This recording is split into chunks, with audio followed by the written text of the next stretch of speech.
Okay, the last probability sampling technique that I want you to be familiar with is known as a cluster sample. Here's the example to explain this sampling technique. So imagine that your research question involves the population, and the population being the SEC West. As you know, there are 7 clusters or 7 schools that represent the SEC West.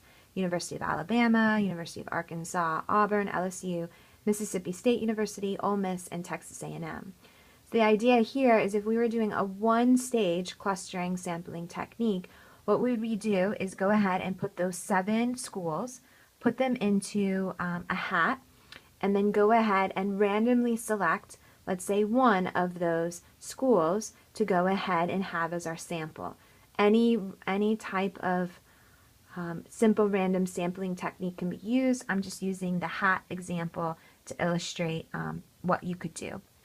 But let's say you say to yourself, well, Katie, everybody and we go ahead and we select, let's say, University of Alabama using this technique. And you say, wow, Katie, University of Alabama, there's still thousands of students I'd have to go and talk to using this one-stage technique. That takes time, money, etc. that I don't have.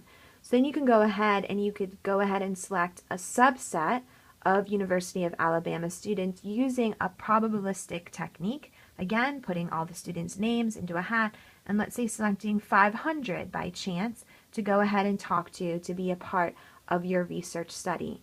Doing this would be called a two-stage cluster sampling technique. Now, a really important assumption of this sampling technique is that the clusters equally represent the population of interest. So if you were thinking about the population of interest being the SEC West, you have to go ahead and assume that the University of Alabama equally represents the SEC West as much as Arkansas, as much as Auburn, LSU, Mississippi State, Ole Miss, and Texas A&M.